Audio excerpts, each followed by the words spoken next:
Hello বন্ধুরা, সবাই কেমন আছেন? আশা করি ভালোই আছেন। আবারও চলে আসলাম নতুন আরও একটা ভিডিও নিয়ে। তো বন্ধুরা, আমি এখন এসেছি আমার মামার বাড়ি।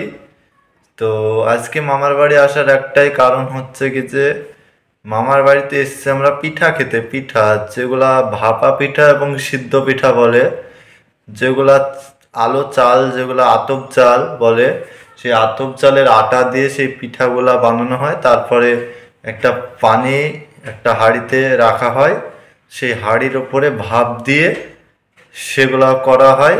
সেগুলো ভাপা পিঠাও বলে এবং অনেকে সিদ্ধ পিঠাও বলে। তো আজ সেই পিঠা কিভাবে তৈরি করে এবং কিভাবে ভাপায় সেটাই আজকে আমি আপনাদেরকে দেখাবো। তো এখন আমি ঘরের ভিতরে আছি। তো এখন আমি আপনাদেরকে ওইখানে গিয়ে কিভাবে সেই পিঠাগুলা তৈরি করছে এবং কিভাবে ভাপাচ্ছে সেইগুলা দেখাবো। তো আপনারা ভিডিওটা শেষ পর্যন্ত দেখতে থাকুন। আশা করি আপনাদের ভালো লাগবে এবং পিঠাগুলা আপনাদেরকে দেখাবো কিভাবে তৈরি করছে। তো আপনারা ভিডিওটা শেষ পর্যন্ত দেখতে থাকুন। বন্ধুরা, এখানে অনেকগুলা পিঠা আমি এসে দেখলাম তৈরি করে রেখে দেওয়া হয়েছে দুই জায়গায়, এবং এই সাইডে অনেকগুলা পিঠা এই যে তৈরি করছে, এই বস্তার উপরে রাখা আছে। এই যে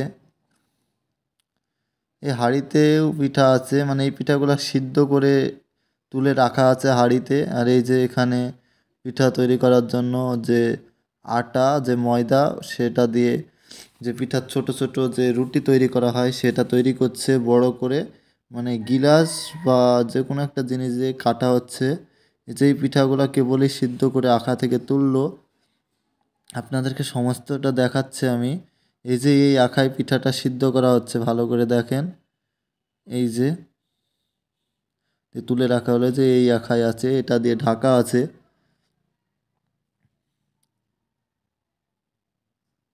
আর এই যে এখানে সব। তো বন্ধুরা, আপনাদেরকে তো আমি অনেকক্ষণ ধরেই দেখালাম কিভাবে সেই পিঠাগুলা তৈরি করছে। তো ভিডিওটা ভালো লাগলে সবাই একটা লাইক দিবেন। আর আজকের ভিডিওটা এই পর্যন্ত, এই ছোট্ট ভিডিওটা আমি আপনাদেরকে করে দেখালাম, মানে পিঠাটা কিভাবে তৈরি করছে সেটা দেখানোর জন্য। তো ভিডিওটা ভালো লাগলে একটা লাইক দেবেন, আর পিঠাগুলো কেমন লাগলো অবশ্যই কমেন্টে জানাবেন। আর আপনারা কোন ধরনের ভিডিও দেখতে চান তাও কমেন্টে জানাবেন। আর এই ধরনের পিঠা আপনাদের গ্রামে কি নামে চেনে সেটাও জানাবেন। আমাদের এদিকে ভাপা পিঠাও বলে এবং সিদ্ধ পিঠাও বলে। আর আপনি যদি আমার চ্যানেলে নতুন হয়ে থাকেন তাহলে আমার এই চ্যানেলটি সাবস্ক্রাইব করবেন। সবাই ভালো থাকবেন। ভিডিওটা আমি এখানেই শেষ করে দিলাম।